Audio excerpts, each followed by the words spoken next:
So without wasting any time, we start this off the cuff with Shashi Tharoor. No introductions needed. And Shashi, I don't have the kind of facility with words to do a really interesting introduction for you. Maybe you can do that. But remember, this is live, so we have questions coming up. We already have a lot and more are coming up. So the stage is yours, the floor is yours, and you have a new book out, The Battle of Belonging, and you have a copy I can see right behind you. That's right, and in my hand as well. And in solidarity, I have one right behind me and in my hand as well. So there we are. So we've launched it together. That is a book. One day when I take Shashi Tharoor into custody, or when Arnab Goswami gets him taken into custody, and I have the opportunity to go and interrogate him, then even at the threat of pulling out his fingernails, I will ask him, how does he manage to write so much? Because you don't need to pull out my fingernails for the answer. I just don't sleep enough, Shekhar. That's my problem. So tell us. In addition to that, there is the wonderful line, which sadly is not an original. It's from an American humorist in the 1940s who said, apart from everything else, I write faster than anybody who writes better, and I write better than anybody who writes faster. So that's also part of my answer. That's fantastic. So tell us about this book, Shashi. Well, it's a book about nationalism, Shekhar. The first 100 pages or so, I essentially discuss the theory, concept, evolution of nationalism worldwide. People are often surprised to realize that the whole idea of nationalism as a political concept is less than 2 centuries old. It goes back to the 1840s onwards. And then from there, I go to the nationalism of the freedom struggle in India, and I talk about the nationalism enshrined in the Constitution of India, which of course often lends itself to the shorthand of the idea of India. What is the idea of India? It is the notion that is implicit in all the provisions of the Constitution. So I discuss the Constitution and its workings through independence. Then I look at the alternative idea of nationalism in India, which is that of the Hindutva movement, the whole Hindu Rashtra concept. And I contrast the two and I describe what the essential differences are. And then at the end, of course, I make this rather passionate appeal to the notion that I describe under the term civic nationalism, which, unlike the other kinds of nationalism that I've discussed in the first part of the book, is not a nationalism of identity anchored in your birth, your religion, your caste, your region, your language, or any of these immutable markers of identity, including, for that matter, Hindutva, but is a nationalism of constitutions and institutions, a nationalism which basically gives everybody equal rights regardless of their identity. And these are two very contrasting notions of nationalism. And I fear that in India, we are seeing in the last 6 years a very conscious, deliberate and steady effort to move India from one kind of nationalism to another. And it's accompanied by all these various litmus tests, including Bharat Mata Ki Jai and all of that, all of which I discuss in the book. And therefore, at the end, it's a passionate plea for restoring civic nationalism and fighting for it in India. I also go into this whole issue of patriotism versus nationalism, because to my mind, patriotism is essentially about loving your country because it's yours. It's not necessarily a terribly rational thing. It's the way you love your mother, whether she is imperfect as a human being or not, because she's your mother. You belong to your country belongs to you. That's patriotism. And whereas a patriot is also willing to die for his country, a nationalist is willing to kill for his state. A nationalist believes, and in particular the manifestations of nationalism in recent years around the world, which is known as hyper-nationalism, believes that their state has to be better than every other state, is superior to other states, and therefore can assert itself and should be supreme. The America first, or for that matter, India first philosophy would be subsumed under that kind of nationalism. So not to confuse patriotism and nationalism is also an important message that I have for the readers of this book. So besides ideology and competing ideas of nationalism, which you talk about in great detail, you will face an immediate counter on this, which is that if you say nationalism is a 2 centuries old concept, maybe in the Western world, but if in India it's not an ancient concept, then how do we explain Mahabharata? And Mahabharata is called Mahabharata. No, so the civilizational idea of India has always, as I've argued, been in existence since time immemorial. Even the notion of the Bharatvarsh goes back to the Vedas. But that doesn't promote nationalism. Don't forget, Mahabharata is actually an epic about a civil war. And it's a civil war at both a literal level and a metaphorical level of the war within ourselves. But if you look at the story of the Mahabharata, it is not about fighting foreign enemies. It is not nationalism in that sense. It certainly has an implicit notion of your country, your civilization, your culture. And that, to my mind, since the days of the Mahabharata, has been added to, not subtracted from, by various other influences, migrations, invasions, the works. So that today's Indian nationalism has to take into account 2,000 years of recorded history since the Mahabharata. So for me, the Mahabharata is an indispensable part of my identity. And as you know, my very first novel was a retelling of the Mahabharata. Big book on it, yes. Yeah, but it's not the whole, because since the Mahabharata, what have we had? We've had various invasions, we've had religious transformations, we've had various migrations, we've had Mughal rule, we've had British rule, and India of today is actually an amalgam of all of these things. In fact, I have a discussion of Indic civilization in the book where I talk about what is Indic. It was an issue I had to confront in my years as a UN official, and I'm talking now almost 4 decades ago, when India, as you know, chose to recognize the Vietnamese-backed government in Cambodia, and the exiled Prime Minister of Cambodia, Son Sann, met me and got to know me. I was the UN representative in Singapore at the time. And he said to me, I can't understand your government. How can they support a Sinic civilization against the last bastion of Indic civilization in the region? And, you know, I that stayed with me, and I kept looking into this, reading up the history of these countries and the whole business of Indic and Sinic and so on. And then I also realized that Indic itself is not only the India of ancient India, it is also the India of today. I mean, when we wear something called national dress to go to Rashtrapati Bhavan, we're wearing a coat that didn't exist before the Muslim invasions of India. I mean, you know, what is authentically Indian in the end of the day? When Mr. Modi is going around his Modi jackets, they're very much derived from a later period of Indian evolution. So what is India today is a sum total of all of this. And to my mind, therefore, it lends itself to civic nationalism, because civic nationalism says everybody, irrespective of these other markers, these other elements, has an equal opportunity to participate in the success and prosperity of India. And I believe that's actually, our pluralism has guaranteed our success, Shekhar.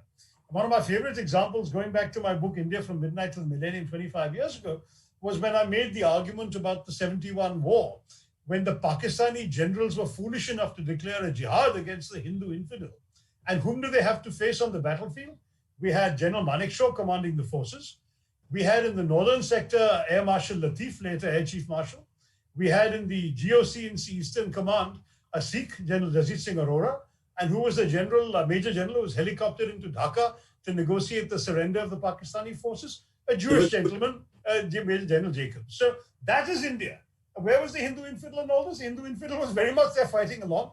But the whole point is that India was strengthened by the fact that all Indians, irrespective of whether they were Hindus or not, or spoke a particular Indian language or not, or had a particular caste identity or a particular color of skin, all of them collectively subscribed to the India they were defending. That the Pakistanis could not say, and that's precisely what makes us so different. And I believe we should not be in danger of losing that India to the forces of bigotry and intolerance. So is our pluralism guaranteed even now, you would say?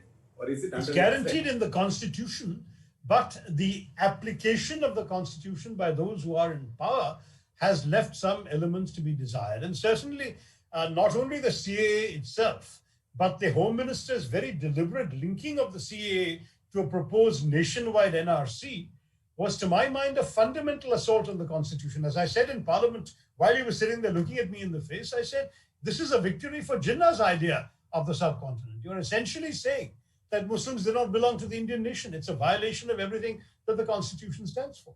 So my worry is that there is a serious belief in the part of those who are ruling us today that is at odds with the pluralism embedded in the Constitution. Okay, so your nationalism and the nationalism that you say has evolved in the past 6 years. Yeah. What is the difference? Tell me the sharp difference, and why is one better and the other worse? So first of all, it's not just evolved in the last 6 years. The idea of Hindutva goes back to the 1920s. Savarkar wrote his famous book in 1922, revised edition 23.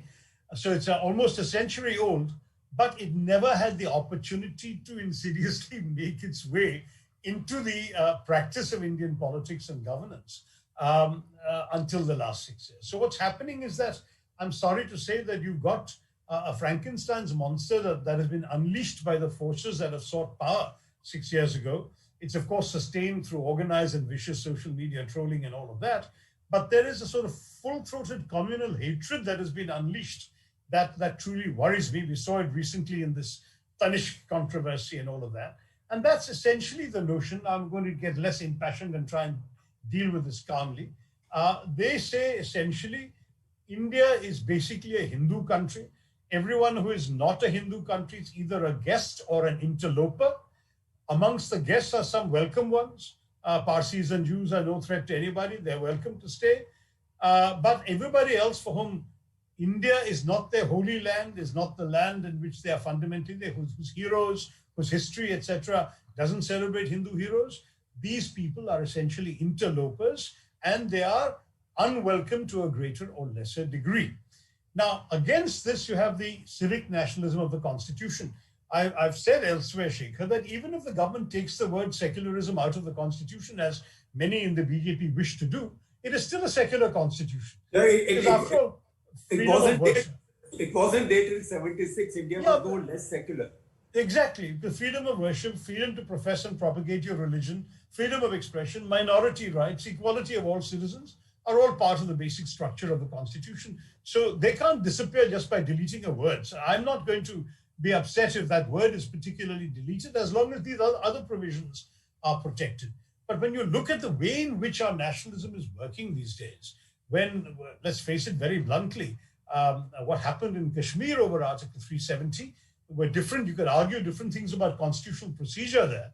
But when those who then appealed to the institutions of justice under habeas corpus and so on couldn't get a hearing for months, there is a concern that essentially there are different yardsticks rather than the equality under the law that the Constitution proclaims. So I feel that the principle and practice of the nationalism enshrined on January 26, 1950, principle and practice are under threat from the way in which our nationalism has been interpreted over the last 6 years. But civilizationally, I believe that India embodies not just pluralism, but as Swami Vivekananda taught us, the very idea of acceptance.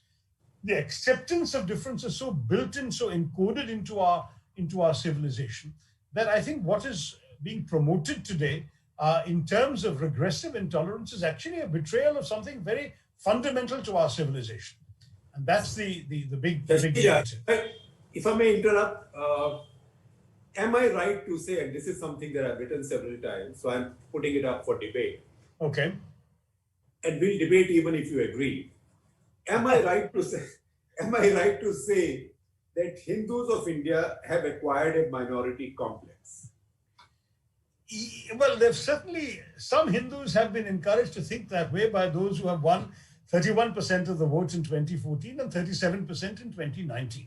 So when you say the Hindus of India, I think you forget that we are 81% or 80% of the population. And so far, not even a majority of that 80% has voted for the forces of Hindutva.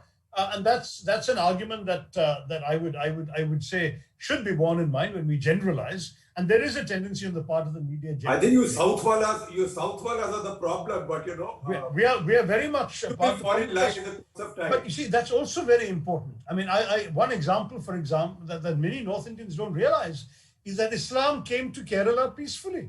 It never came with the sword. We had trade with the Arab world, or what we know today as the Arab world, going back 1,000 years before Islam. And actually the news of the Prophet was brought during his lifetime by people traveling back and forth as they routinely did. And one of the Kerala rulers, Cheriman Perumal, actually said, hey, I must go meet this guy. Sounds interesting. So he hopped on a boat and went off to meet the Prophet and did meet the Prophet. Never made it back. He died on the peninsula. But you know what he left behind were Kerala coconut trees that to this day can be found growing south of the southern coast of Oman, south of Muscat, which is very landed. He had taken coconuts to drink and he planted some trees, and those trees are still growing even though they're not native to the Arab Peninsula. So the fact that when Muslims asked for a mosque, they were given an old temple. And the funniest thing about that temple is that it had already been given to the Buddhists in between. And then the Buddhists are no longer using it. So that you can have this as a ruler. And the Muslims actually began their worship in an established place of worship in Kodungalur, which is today the oldest mosque in the world outside Mecca and Medina. And that's in Kerala. So when you think about these stories... In fact, one of the oldest churches. We have one of the oldest churches as well, though not as old as the faith is said to be. The faith, as you know, is supposed to have come with St. Thomas, doubting Thomas of the Bible, to Kerala around 52 AD.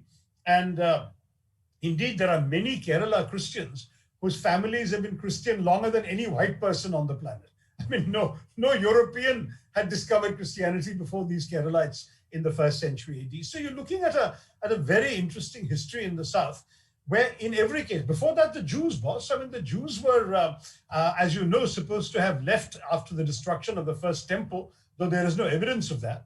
But after the destruction of the second temple, a whole bunch of oral legends. In fact, one wonderful story is that when St. Thomas landed on the shores of Kerala, he was welcomed on shore by a flute-playing Jewish girl.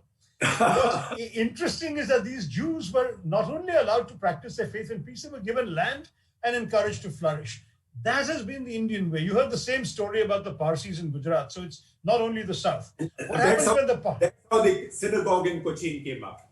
So the synagogue in Kochi is much later. The synagogue in Kochi, what happened was the Jews from the northern part of Kerala are the oldest diaspora in the Jewish history who have never known a single episode of anti-Semitism directed to them by the locals. But when the Portuguese showed up in the 14th, 15th, 16th centuries, they started persecuting Jews very badly. And so the Jewish community in the northern parts of Kerala came down to Kochi. And after coming down, and they were already a fairly prosperous community, traders and so on, they built the Cochin Synagogue. So it's only 1560s that the Cochin Synagogue was built. It's an exquisitely beautiful synagogue, as I'm sure you've seen it. But it's really not as old as the Jewish faith in Kerala.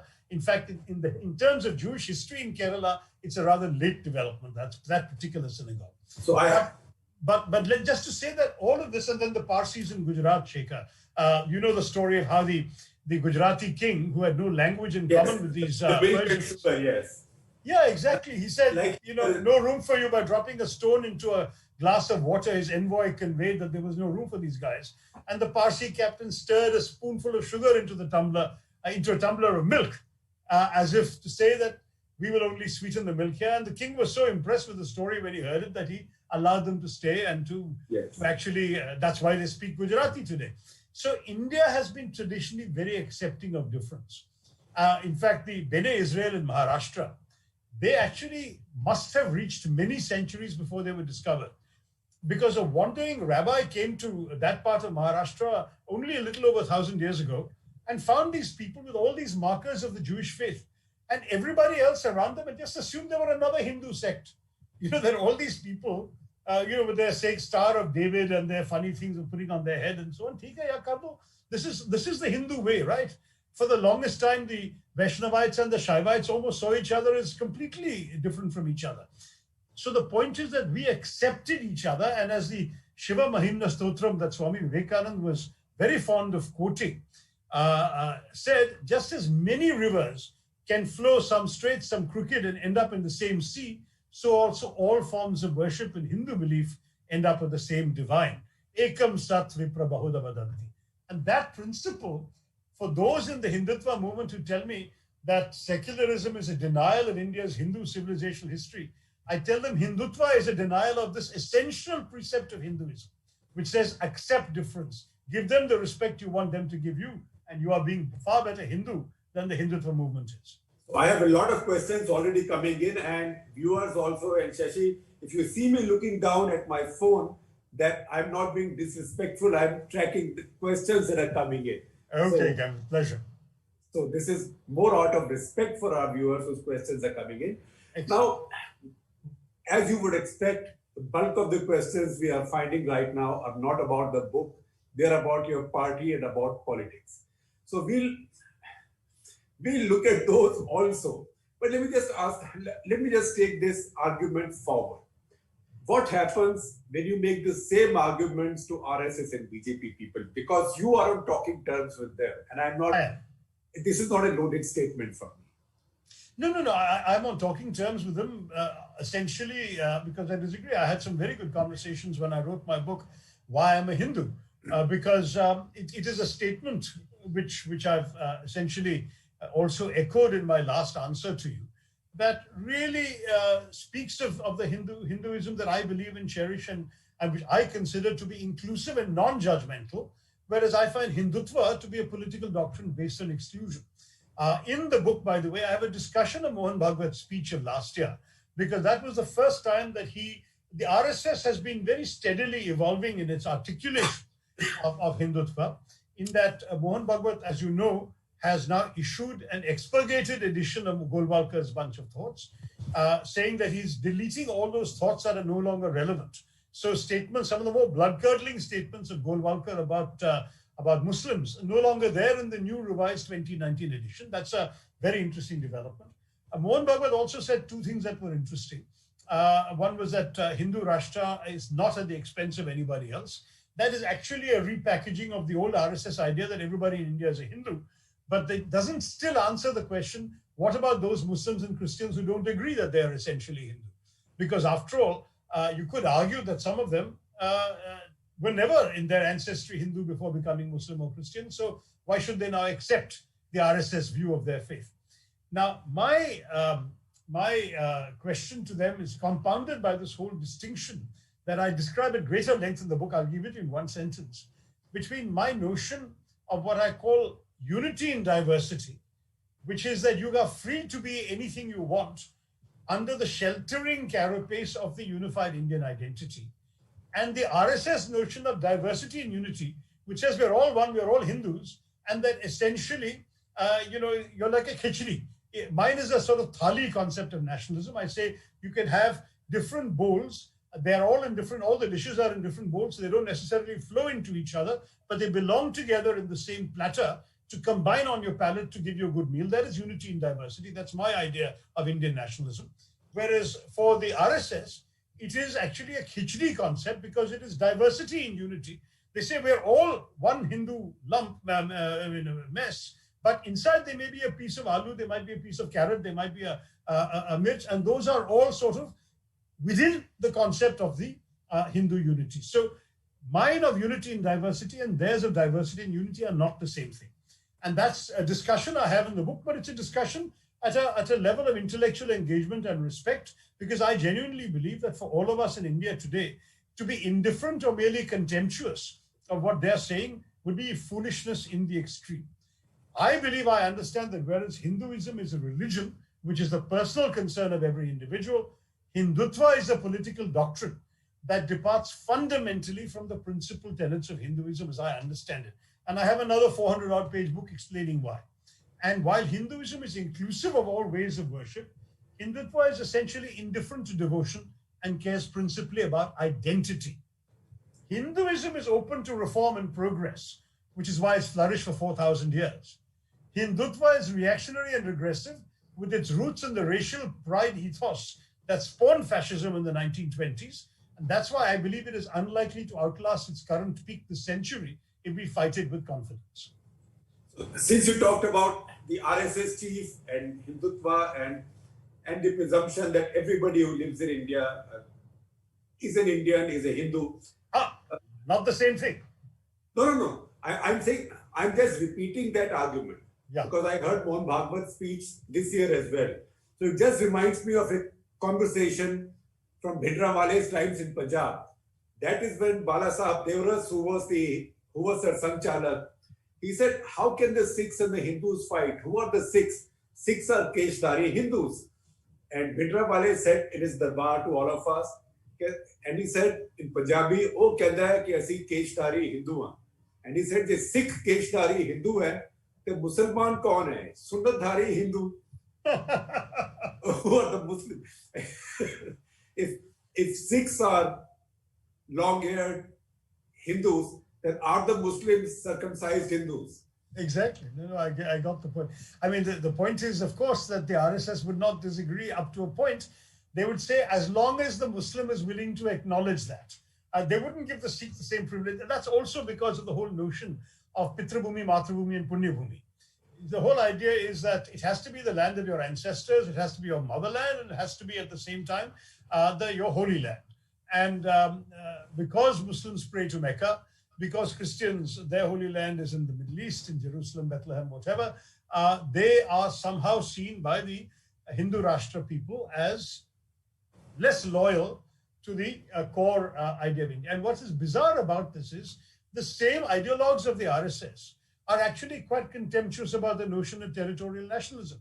If you read Deen Dayal Upadhyay, which you should, because Modi's various speeches on Deen Dayal Upadhyay's centenary said that he is his guru and he is the man whose beliefs Modi subscribes to. Deen Dayal Upadhyay, essentially building on Savarkar and Golwalkar, says that territorial nationalism is at heart the biggest flaw in the Constitution of India, because he says the Constitution seems to assume that the nation of India is a territory called India and all the people on it. Wrong, he says. For us, a nation is not a territory, it's a people. And the nation of India, therefore, is the Hindu people. And everybody else does not belong to our idea of nation. Now, this is a fundamental distinction between them and us. It's a fundamental distinction between those of us who are both, if you like, liberals or secularists or congressmen or whatever, secular libtards, whatever abuse you want to use, such as myself, and those of the RSS Hindutva persuasion who say what I've just summarized. And to me, that's a fundamental difference between the two kinds of nationalism. Yeah. So I will keep interspersing this with some political questions also. So there's a mischievous question from my colleague and our political editor, D.K. Singh, who wants to know, who says you were one of the 23 leaders who wrote to Sonia Gandhi, and the contents of the letter. Are you happy with the way the party has dealt with your letter? Well, I mean, the party actually hasn't really dealt with us. As you know, the issue was discussed in one working committee meeting, and we have understood that there is a movement happening towards introducing some of the things we asked for, including elections in the near future within the party. But we have not been officially informed, and we are looking forward to an opportunity when we can discuss this with the party leadership. And I would certainly hope that there would be a clear message to all of us, because, we are all dyed-in-the-wool Congress people. If you look at the names of those who signed this letter, there's nobody here who's about to make a leap to the BJP kind of thinking. On the contrary, these are people who want the Congress to be an even more effective instrument to as an alternative to the BJP. But did you face a pushback from the party? No, at that immediate time, we all know there was a bit of a pushback. There were some various letters signed. I don't really want to go into that because, as I said, in the immediate aftermath, once the Congress president had said that she had taken this letter seriously and action would follow, I felt it would not be right for us, and certainly speaking for myself, because we are not a formal entity with a spokesperson, so we are each speaking in an individual capacity. It would not be right for us, I felt, to prolong a public spectacle which would serve, in fact, the distraction agenda of the BJP. The BJP has a lot to be blamed for in their mismanagement of the COVID crisis, in the migrant crisis, in the economy going downhill, in the escalating prices of fuel and their taxation policies, in the unemployment record levels, which are the highest ever recorded in the history of India. So you've got one thing after another to attack the BJP for. And so if we make statements and the media says, okay, let's focus instead on the Congress's internal troubles, we are doing a disservice to our very political beliefs. So for that reason, I've not encouraged this conversation. Indeed, you know that I've not addressed these issues in further, but I'm certainly doing so on the assumption that the Congress president and the Congress party will indeed lead a move towards responding to the legitimate concerns we've raised. Our concerns are only in the interest of the party. They are not in any way meant to be disloyal to the party. And I reiterate that we want to see the party succeed, thrive, flourish, and resist the rather pernicious encroachments of the BJP into the political space of our country. So I have a follow-up question of my own, and then I will take one from a viewer. The question from me is, see the American system, the democratic primaries, because they were the challengers. It is through that brutal mechanism of internal competition and primaries, that Democrats were able to choose Biden, who frankly won them the election. Because if they had put, say, Bernie Sanders, who the young may have liked the most, he would have been too divisive to win the election. And second, maybe would have been more disruptive even for us in India. Because remember, Biden, as chairman of Senate Foreign Relations Committee, moved the nuclear deal bill for voting and voted for it. I mean, he moved it. Whereas Bernie Sanders was among the few in the Senate who voted against it, right? So it is through these processes that people of divergent views can survive in the same party, they can fight, party can select the best, the most likely winner, and all of them can work towards it. Did you ever see the Congress going there? Well, as you know, Rahul Gandhi actually tried that in 2014 in a limited number of constituencies. Knowing how well you know Indian politics, I'm surprised you've forgotten that. So in I think it was about a dozen constituencies, there were primaries to determine who would lead the Congress ticket. The experiment was not widely considered a success for a couple of reasons. The persons who won the primaries were in any case the ones favored by the party leadership for the slot, as it were. So it didn't throw up any surprise results. But the process of conducting the primaries, many leaders felt, had created divisions within the, Let me just put my bit in there. Rahul Gandhi sitting on the top, unassailable, unchallenged, unchallengeable, and holding primaries for the minions lower down is a little bit like Ziaul Haq launching a guided democracy, the partyless democracy, and having Junejo as his prime minister. It doesn't work. So these processes have to begin at the top. You can't say the top. Whether they begin at the top or end up at the top, ideally these processes would start, I would argue, at the grassroots. Because, you know, when you look at a country our size, Shekhar, and the multiple levels of government we're obliged to have, there is actually a better argument for starting off at the bottom, where people actually know each other, know who they're voting for, know how people are behaving in their local area. So start off, for example, with your mandal, or start off with your booth even, then with your block, and move up to your jilla, to your district. And only then can you eventually get to a stage where your national leadership is also predictable. The order is neither here nor there. The problem I think we have is that our system is different from the Americans. We have, unfortunately, in my view, but that's a totally different conversation, gone for a parliamentary system. And in the parliamentary system, of course, there are really only two ways. One is either the British way, where a constituency party will give the ticket, or there is the Indian way, where the party high command will give the ticket. There really isn't a feasible primary thing. Whereas in the American presidential system, primaries are more logically open and possible, simply because the resultant victor is not bound by party discipline in the same way, and that person is not going to be able to bring down the government anyway through a vote of confidence. Therefore, you're voting for an individual and not a party. Can I give you an example closer home? Yeah. What happened in the BJP between 2011 and 2013 was a kind of process of primaries within the BJP, not with one candidate. With one candidate, an incumbent in the shape of Advani and a challenger in the shape of Modi. There was no other candidate. There was no primary process. There wasn't just Advani. There was Sushma Swaraj. There was Rajnath Singh. There were several who had been party presidents, and they were challenged by a chief minister. And the party had sufficient democratic impulse, or whatever you might say, openness, to let that challenger come in and push these established figures out.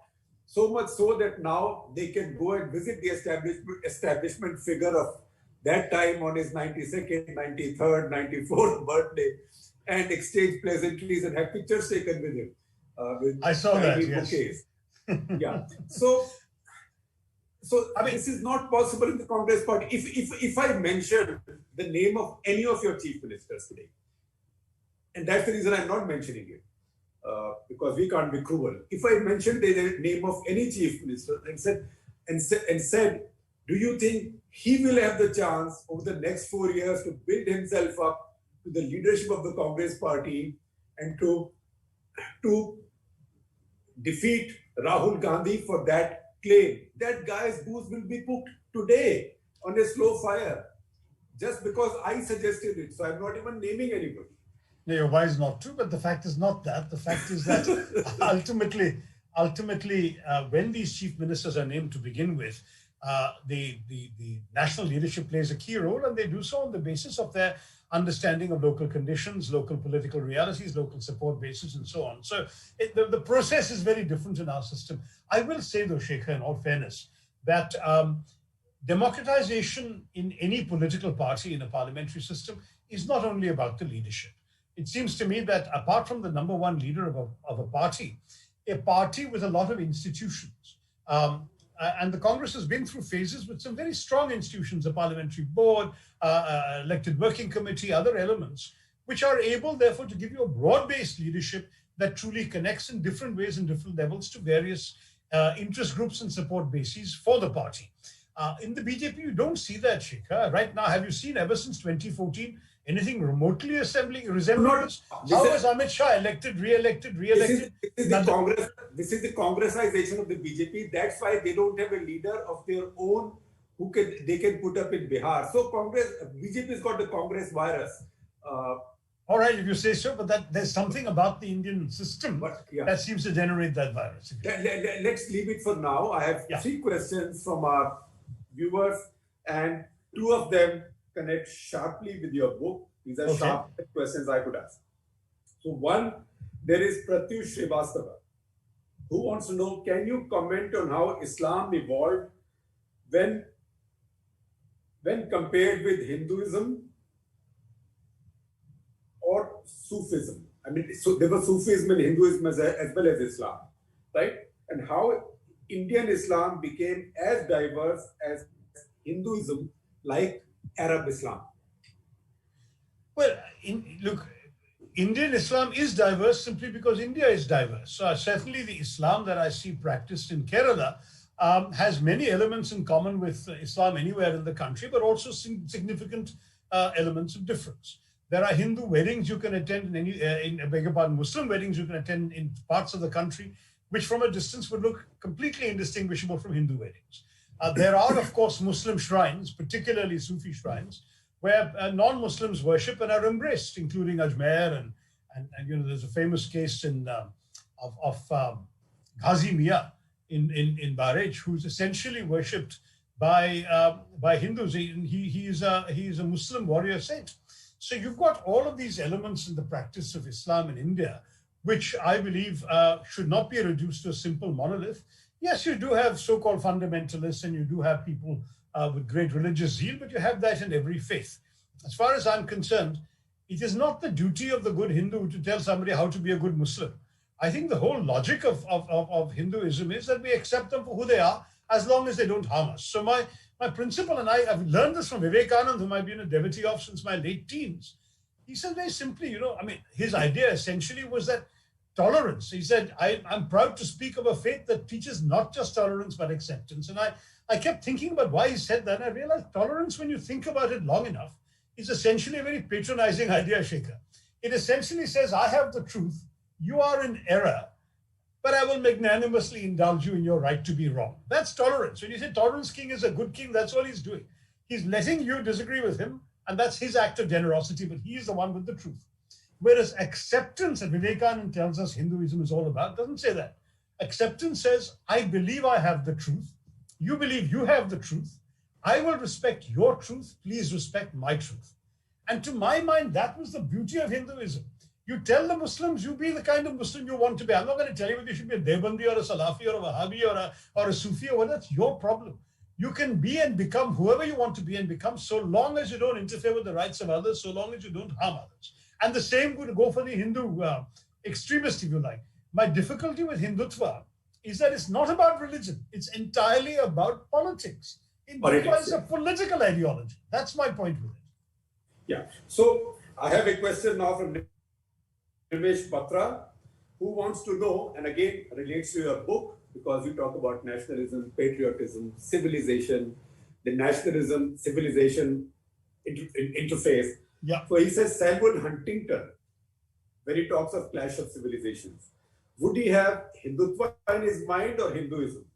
So he would have had Hinduism. Are you I'm not a fan of Huntington, Shekhar, because having read The Clash of Civilizations when it came out, it's had to me a very obvious and basic flaw, which is that it assumed or treated civilizations as monolithic, which they were not. And what is more, every civilization has multiple anchor points. Why is it that the Islamic League has God knows how many members, 54 countries or whatever? They're all united in one religion. Are they one civilization? Clearly not. The Javanese Muslim, the Pakistani Muslim, the Arab Muslim are all very different from each other. And tomorrow's American Muslim, given some time in American, a couple of generations in America, would be very different from the Muslims of these countries also. Then when you look at the question of civilization, the Pakistanis would like to pretend they don't belong to South Asian civilization. But what was their history until 1947 except as a part of our civilization? You can go to this wonderful museum they've built outside Islamabad called Lok Virsa, which claims to depict the entire heritage, civilizational heritage of Pakistan. And they have all these halls, of course, Mohenjo-daro Harappa I mentioned, but they have influence of Tajikistan, influence of Persia, influence of the Arab world. And you wander from hall to hall looking for influence of India. Not there. I mean, they're in this, old joke about that the denial is not just a river in Egypt. I mean, they're in total denial about their own actual heritage and civilizational past. Now, that's a Pakistani problem. It hasn't got to worry us. But my answer I will tell you, my early travels to Pakistan, a friend of mine asked me to visit a place called Urdu Bazaar. That's a bit like Nai Sadak in Delhi. The old bookshops are there. Just look at our academic books, textbooks. And I found lots of books saying history of Indo-Pakistan. So I came back and I asked my friend Khalid Ahmed, what is the meaning of history of Indo-Pakistan? He said, that's because we believe that the India that existed earlier ceased to exist when Pakistan was created. So the history of India before 47 is also the history of Pakistan. It's very complicated, but there are issues there. So that said, I have Pakistanis have a problem, say also of a Punjabi domination. So it's also something that your colleague from Congress Party, Manpreet Singh Badal, said very famously to me. He said that I asked one of my Pakistani friends, one of the Pakistani Punjabi Jat friends, कि यार तुम इतने missile बनाते हो, एक का नाम गजनी, एक का नाम गौरी, एक का नाम अब्दाली, ये तो सब अफगान थे, और Afghan, they invaded us, they looted our homes and our wealth, right? You are naming your missiles after them. So he said, my Pakistani friend asked me, so who do we name our missiles after? He said, you name your missiles after Chima, Bajwa, Randhawa. Because we are Punjabi, we are Jats from both sides. Exactly. And currently Pakistan, Army Chief is a Bajwa actually. No, actually, you remember Naipaul arguing that the problem with South Asian Islam, and he extended it beyond that, was that very often they prefer to identify with the invaders. And he described that as sort of a civilizational conquest. He said that it was the most perfect colonialism because where everybody else rejected those who had brought these ideas in from outside. Pakistani Muslims, for example, would prefer to identify with those who had come and attacked them than with their ethnic forebears. And that's precisely the point I'm sure that my friend Manpreet was making in pointing this out. So you're right. I mean, the problem is of course, I'm frankly not interested in Pakistan's torments. I think they have huge existential issues of identity and so on. What I'm interested in is that we should not subject ourselves to these torments. When I see some of the things that are being done in the last 6 years, I have issued a public warning, which my own party was unhappy with me about, but which I stand by, that we are in danger of seeing these guys converting us into a Hindutva version of Pakistan. Nehru had warned way back in the 40s, I mean, in the late 40s, he said, I do not want my country becoming a Hindu Pakistan. Today, there are some Congress spokesmen who are willing to disavow Nehru also. I'm not. And do you have arguments internally in the party about this? Yes, but we do it privately. We prefer not to air our differences. We prefer But yeah, we prefer it if you do it in public, but we can't force you. Well, I think I made my point of view known publicly, and I was equally upbraided publicly, so you all know where the debate essentially stands. So I have a question from Shekhar Amar, who wants to know, is Hindutva not an involuntary reaction to extremist Islam? How can they talk about one but not the other?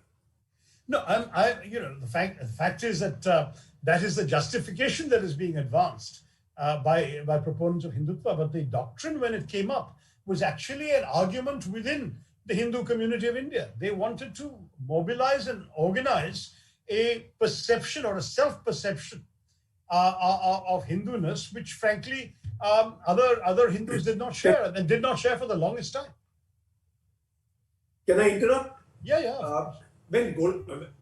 Even when Savarkar wrote this, the first concept of Hindutva, right? India was already, or Hindu minds in India were already looking at the Khilafat movement, and Khilafat was a pan-Islamic Ummah concept.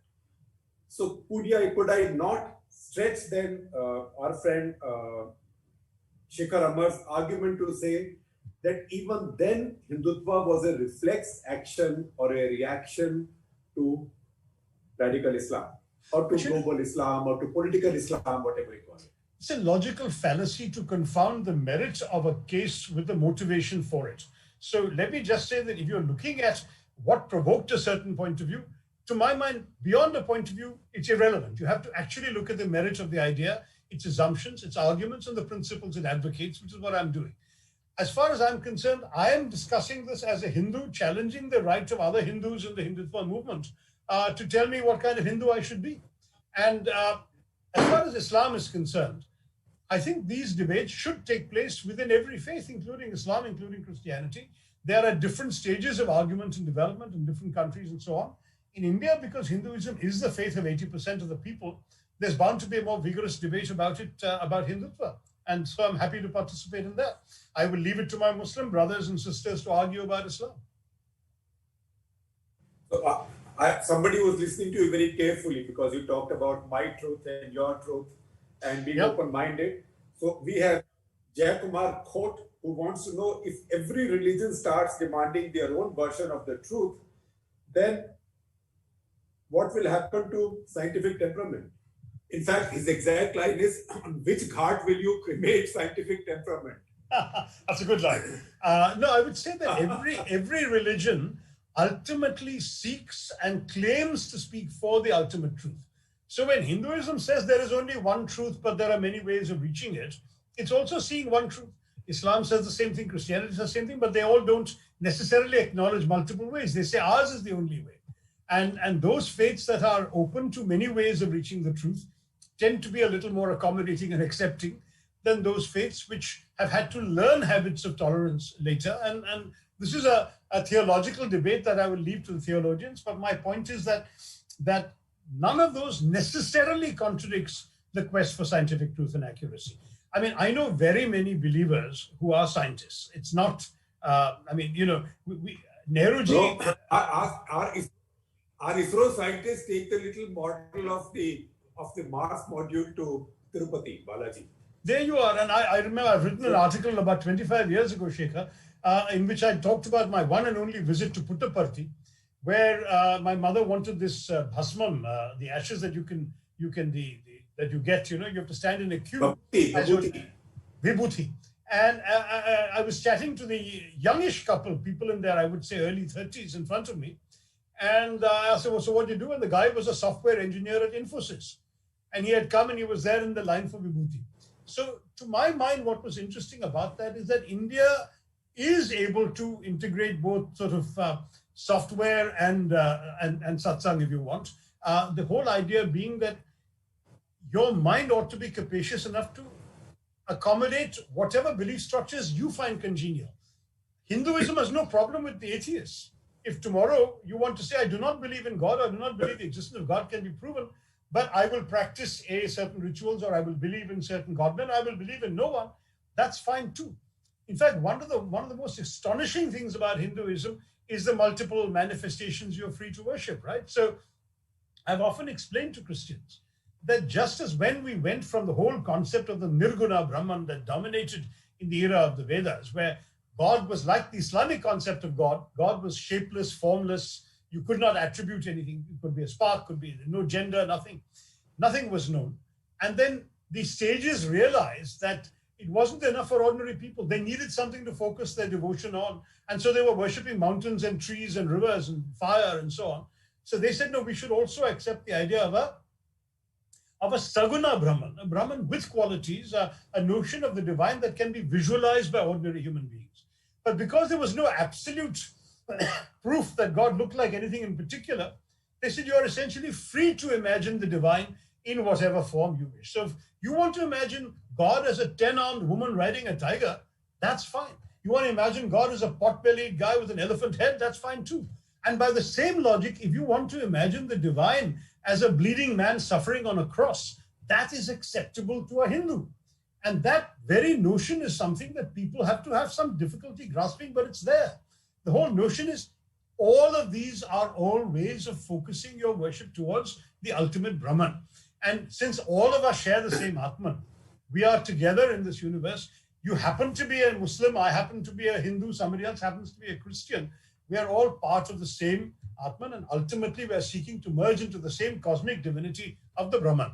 Now, this philosophical idea is not that difficult to grasp if you really make an effort, and it actually permits all sorts of diversity. But some other faiths reject it. So earlier versions of Christianity in the era of the Inquisition would never have accepted this kind of thinking. Islam, for the most part, still doesn't accept this kind of thinking. But then coexistence says, okay, you practice your faith the way you like, we will practice our beliefs the way we like, and as long as we don't harm each other, we occupy the same space. It's a wonderful recipe for coexistence in a multi-religious country like India. Well, faith is a complicated thing.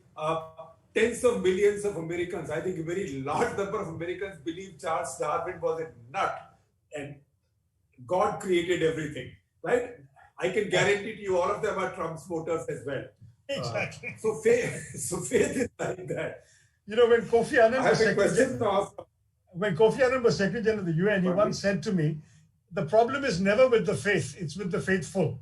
I think that's absolutely right. That's a good line. Stenson Johnny wants to ask, it looks like the Congress party has lost the clarity on secularism. Why is the Congress party indulging in soft Hindutva? Okay, now that's a very important argument within elements of the party, and I've nailed my colors to the mast. I know this is a real and tangible concern for some liberal Indians. I assume the questioner is one of those. We cannot, in my view, afford to become a BJP light. I've long argued that in any attempt to emulate Pepsi Light by BJP Light will end us becoming like Coke Zero or Congress Zero. Congress is not the BJP in any shape or form. We should not attempt to be a lighter version of something we are not. And I would argue we're not really trying to. The Congress party makes that distinction between Hinduism and Hindutva that I myself made earlier in our conversation, Shekhar. The Hinduism we respect, inclusive, non-judgmental. Hindutva, on the other hand, political doctrine based on exclusion, based on differentiation, and without accepting difference. So rather than offering a watered-down version of BJP's political messaging, what Congress is saying is, as a personal religion, you can have your Hinduism. And certainly there's no harm in going to temples. When Rahul Gandhi goes to a temple, he has also said, I don't support Hindutva either soft or hard. And when I go to a temple in my constituency, I also go to mosques and churches and say, well, I don't have a synagogue in my constituency, but I go to one outside my constituency, because as a politician, you do have a certain obligation to show respect to those things that are precious to your voters. And unless you fundamentally disagree, why wouldn't you go? So I have been to Eid in the Palayam Mosque, and directly across the street, I've been to Christmas at St. Joseph's Cathedral. And frankly, around the corner is a Ganesh temple where I crack coconuts. And that's all part of my being a public representative in a multi-religious constituency. And that is ultimately what Congress has to acknowledge, it seems to me. So we have you for a few more minutes, and if you keep it brief, I can squeeze in a few questions from our viewers. They are watching and sending them questions. And now we'll take some questions beyond the theme of the book and nationalism, patriotism, religion, identity. So there is Amjad who wants to know, despite the commotion caused by the letter a few months ago, INC hasn't really changed anything and looks unwilling to compete. Is this the end of the Congress? I hope not. I mean, in fact, I believe not, because I honestly think that as far as the country is concerned, India needs the Congress party. It needs a party, first of all, with a national footprint, which the Congress alone has, apart from the BJP. Secondly, it needs a party with a credible alternative vision of India to that of the BJP. You can have regional parties which have naturally a regional focus. You can have parties with much more sectarian interests, whether it's the Akalis or the AIMIM or the Muslim League or whatever, and they are confined to representing certain specific communities. The only party with a truly national message, which is a coherently secular, though I prefer the word pluralist myself, is an acknowledgement of India's pluralism and its democracy. That is the Congress party. So we need a strong, effective Congress party, and those of us who care about articulating, defending, and promoting such an idea of India that embraces all those who participate in Indianness, they will need to see Congress survive and strength. I have Rachita Chaudhary who wants to know, is the Congress willing to look beyond the Gandhi dynasty? And then she goes on to say that we actually in India need an option to Modi who builds on the good, who brings out a leader who builds on the good and steers India away from bigotry. No, I think we do need very much to build on India. Look, at the moment, as I said, I would rather focus on how effective an opposition we can be rather than on issues of individuals and personalities. In any case, in as much as such issues are to be sorted out, they should be sorted out within the party. For me, what's really important is to return to the Gandhian, Nehruvian, Ambedkarite principles of acceptance of difference, pluralism, secularism that are built into the constitution that governs us. And that, frankly, is today being distorted by a sort of a misappropriated Hindutva to personal ends, bigoted ends. And that kind of bigotry is a far more important thing to challenge. The individual doing the challenging is less important. If an entire political movement, an entire political party nationwide is rising up to the cause, it will not matter that much at the end of the day which individual you want to see as a symbol of it. But for me, I'm often reminded of Rahul Gandhi's very effective slogan in 2014, which I'm sorry that the party has not been reusing more often. And that was a very simple slogan, "Main nahi hum." You've got on the Modi side, on the BJP side, a sort of one-man rule concept of politics. Is this warrior on a upraised sword on a white horse, cantering down to cut through the Gordian knots of all the problems, who knows all the solutions, going to deliver all the results, and we know how badly that's worked out. He hasn't delivered any results. He is actually, I've given you earlier a list of all the catastrophic failures we've had to go through. So isn't it better to have a leader, Rahul Gandhi at the moment is that leader, who believes in collaborative leadership and in bringing people along with him? To my mind, that inclusiveness is far more important than worrying about names of individuals. In fact, that's the problem with the Congress party. It comes up with an idea and then hops onto something else. So it does look like it has some kind of a grasshopper brain. Doesn't build anything. You're not saying it, I'm saying it. I'm saying it, I have nothing to lose. Anyway, so there are two questions about the party that I will combine. There is a question from Gaurav Pandey who says, what is the Congress planning to do to become a desirable choice? There is also a question, a slightly more complex question by somebody who only introduces himself or herself as the other citizen, saying before independence, INC was more of a conference of leaders with different ideas across the country. But it changed. Now it's more of a center-left party, not willing to adopt 21st century politics, and obviously not as desirable as it used to be. So I'm combining these two questions. Okay, let me address the second part first. I think that is a misrepresentation. There's a very strong built-in, if you like, commitment to social justice in the party. But social justice is an idea, frankly, that even the one decent liberal right of center party we had in the country, the Swatantra Party, subscribed to principles of social justice. The post-liberalization Congress party is not, in that sense, against the conventional right of center ideas of growth, not entirely laissez-faire, but guided, if you like, by the spirit of distributing the profits and the revenues that come from growth. So let the private sector grow the country, but make sure that the benefits of this actually go to the weak, the marginalized, the vulnerable. And that principle, I cannot say can be described purely as a left of center party. In any case, if it is left of center, it's left of center in a way that many right of center people like myself are perfectly willing to embrace. Secondly, there is also the idea that as far as these different views around the country, the first part of the question are concerned, in any party, those different views have to conform within certain parameters. I mean, you can't be an avowed secularist and be in the BJP. And similarly, you cannot have sympathy for Hindutva and be effectively in the Congress. So to that degree, there is a certain narrowing, if you like, of the space from the days when in the 50s and 60s, the Congress was such a big tent that, yes, there were even sort of Hindutva ideologues who were in the Congress party, and people who were quite bigoted in some of their statements remained in the party in those days, because everyone did. We had people who were self-avowed communists and Marxists in the Congress party on the one hand, and we had sort of Hindu Mahasabha sympathizers on the other, as well as the broad coalition that Nehruji assembled in the middle. And to my mind, that was a wonderful iteration of the Congress. But from 1967 onwards, that has been breaking up into various things. I think that purge of the right had started earlier. But still, you have a party where you have the economic policies of Manmohan Singh, Montek Singh Ahluwalia, Chidambaram, which cannot be described as left of center policies, but they're linked to social justice. So Manmohan Singh says, yes, we must free the economy, but he also says, whatever I'm able to get out of this, I will give Minrega, I will give employment to the poor in the rural areas and raise rural purchasing power, I will give protection to the vulnerable and the minorities, etc. And that, to my mind, is not classic left of center. So you've got people like that. It's wrong to imply there is only one sort of economic view. I'm sure that the economic views of some of them. The fact is, Mr. Modi is to the left of that. In many ways, he has. I remember you in 2014 attacking us for povertarianism, your coinage, if I remember right. Not 2014, I've been attacking you for povertarianism since 2004.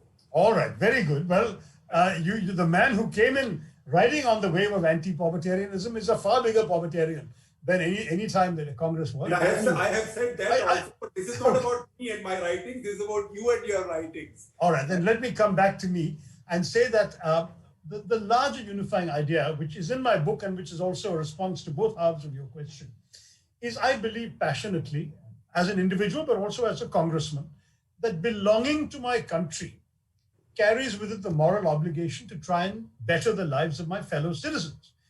And declaring that there's only one correct way of viewing the country goes against the spirit of responsibility entirely. You know, I've talked about, I don't know if that's in the book, I think it is, that patriotism is supporting your country all the time and supporting your government only when it deserves it.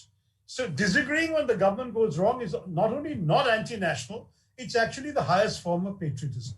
In that sense, what the Congress is standing for today is the highest form of patriotism. We are saying when the BJP and its supporters describe some of us as anti-national, we say this is a ludicrous phrase. You're delegitimizing disagreement with the government as being against the nation. Whereas actually in an inclusive, open and democratic country, we're telling you that we don't grant you a monopoly over the idea of the nation or to reject any sort of dissent. We are criticizing you because it's our job to criticize you, but we're offering alternative paths forward under which the country is going to advance. And that's not an unpatriotic or anti-national. It is, for my mind, it is our duty to speak up when one observes injustice and to rectify the social and economic ills of the country. That is the mission of the Congress Party today, and we're not diluting from that. Shashi, I have questions pending from 3 of our viewers who've been there for a long time. And the reason these questions are pending is these are on diverse issues. So I will ask them quickly and we keep our answers short. Maybe we can squeeze them in. One is somebody who names himself or herself as Sam says. The question is, it is clear that the economy is doing very badly under the BJP, and yet we don't see a fact-based opposition charge on the government. Why?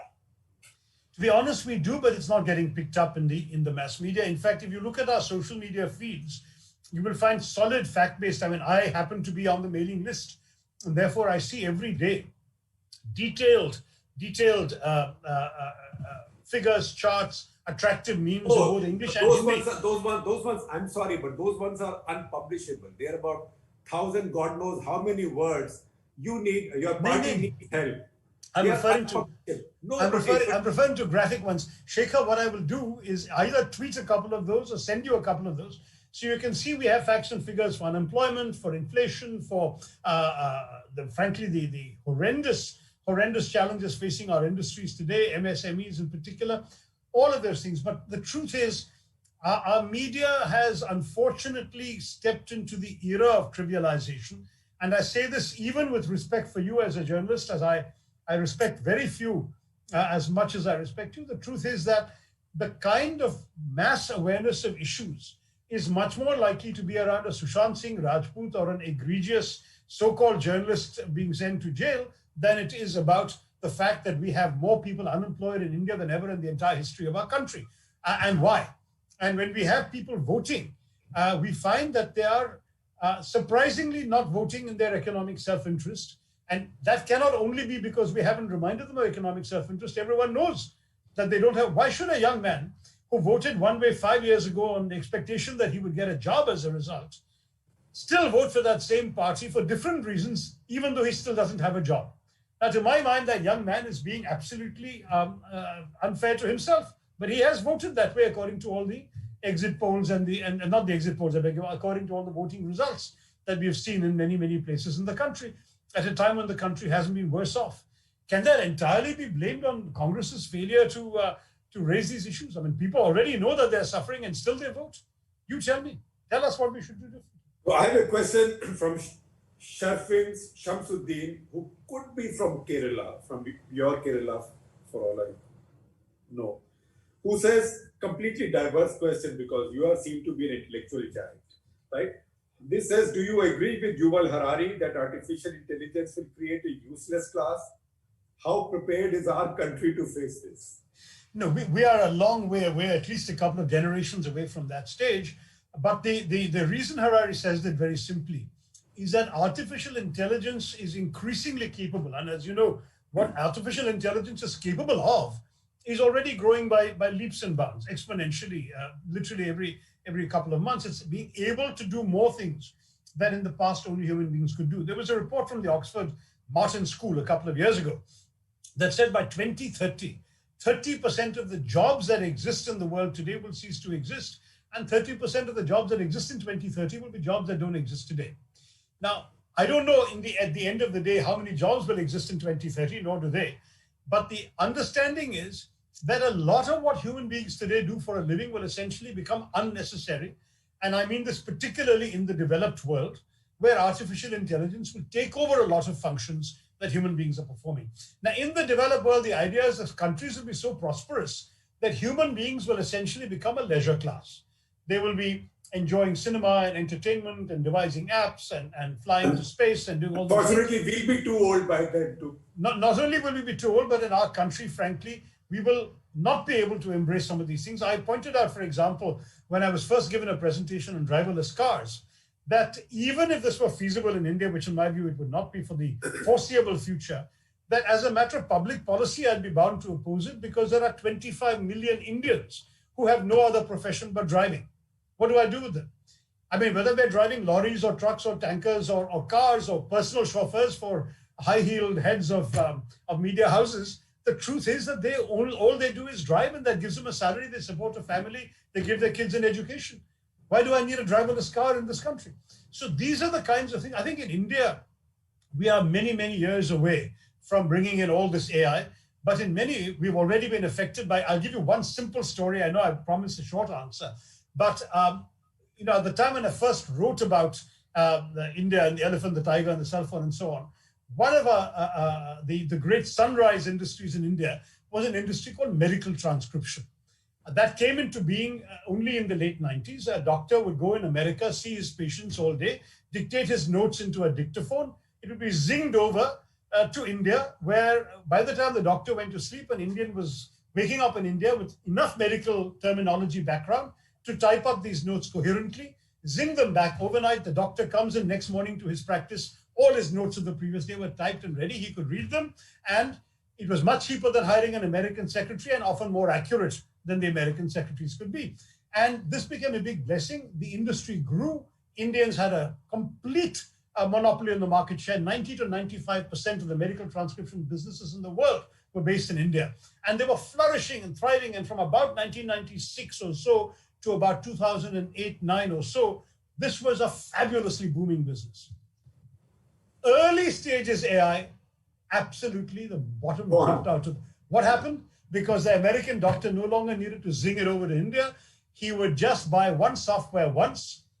He would be on his computer. He would speak into his computer and his notes would appear on the screen while he was speaking. And it would actually be as accurate as the fellow sitting in India. And he wouldn't be paying a regular fee to a medical transcription company. The bottom dropped out of medical transcription. The business is over. Now, these are some of the challenges. One of the other things that I'm discovering is happening now while we speak is that in India, we had a very significant market share in MRI reading, magnetic resonance imaging that is done in hospitals in America. A lot of them were read by radiologists in India because it was very much cheaper. First of all, there's a scarcity of radiologists in America. And secondly, they cost too much. Today, MRIs are being read by artificial intelligence, and Indians are losing offshore possibilities of making money out of MRI reading. So AI is already hurting us. But where we can prevent it hurting us, I think public policy dictates that we may have to watch. At the same time, I would like us to be AI providers to the world. I'm not a Luddite. I'm not anti-AI. I want AI. I want us to train our kids in AI. I want AI centers in every IIT and every engineering college. But I want us to do the kind of work that ethnic Indians are now doing in America, Silicon Valley, producing AI for them. I'd like AI to be used for us and for our own people. I promise you diverse questions, and our viewers sent some. So I'm just finishing now. So there is question from Arjun Singh. You've seen the order today bringing OTT platforms and digital media under INB ministry. What impact, he wants to know, will this have? Even I want to know that. So this could potentially have a lot of impact. I'm unfortunately, as chairman of the IT committee, under which all the ministries concerned come, I have to observe certain rules of confidentiality because the issue is before us. I will simply say this is an administrative decision. It is neither a regulatory decision, nor is it a legislative action. In other words, there's no law that's been passed. Administrative decisions can always be undone by administrative decisions. The obvious implication is that INB's policies, for example, with regard to film censorship and film certification, will technically now could be sought to be extended to OTT platforms. There are issues there of freedom of expression, issues of feasibility, issues of various other considerations we'll have to look at, including the fact that many of the platforms are global businesses, so that what you're seeing in one country cannot be different from what's being shown in another country, etc. All of these things have to be gone into. This is a subject before the committee, so I can't discuss it. The committee will discuss it. We have already asked the INB ministry to review the entire Cinematographic Act of 1953. We would like the entire film certification and censorship rules to be looked at afresh anyway, even for movie halls, in the wake of the Benegal Committee report, on which we still don't have a formal implementation by the government. So there's a lot to be done in that broader question. But one of the themes the committee is looking at is the increasing convergence of technologies. And I can tell you, we had a meeting yesterday that went on for almost 3 hours, in which one of the major themes was how it is that we can separate these things, even separate the work of ministries. Because what used to be very distinct, telephone, television, computer, internet, sort of very distinct, clearly manageable domains with different regulatory bodies, different ministries looking after them and so on. All of this can now be done in one instrument, your mobile phone. So that convergence is taking place in the real world. Our government has to catch up. And I must say, we had a very good discussion. We forced the government to start thinking about these issues and to move towards perhaps new regulations, new authorities, and new legislation. But it's very early days yet. We've literally just started discussing these. Watch this space. We'll come back. Our last question today brings us back to politics. Okay. And this question is from Pavan Kumar Kundurthi, who says, while recognizing the differences between American Indian and Indian societies, are there lessons to be learned from Democrats in bringing in coalition of diverse groups to secure the presidency?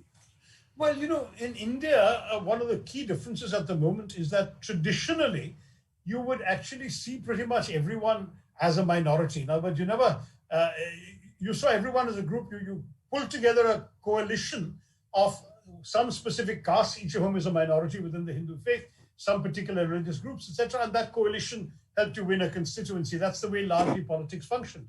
Whereas the BJP came and bust that model by saying we will actually try and create a coalition within the majority of the majority, rather than seeing it in these different forms. But in practice, the two approaches are converging because the BJP also is assembling coalitions depending on local conditions and local demographic realities and so on.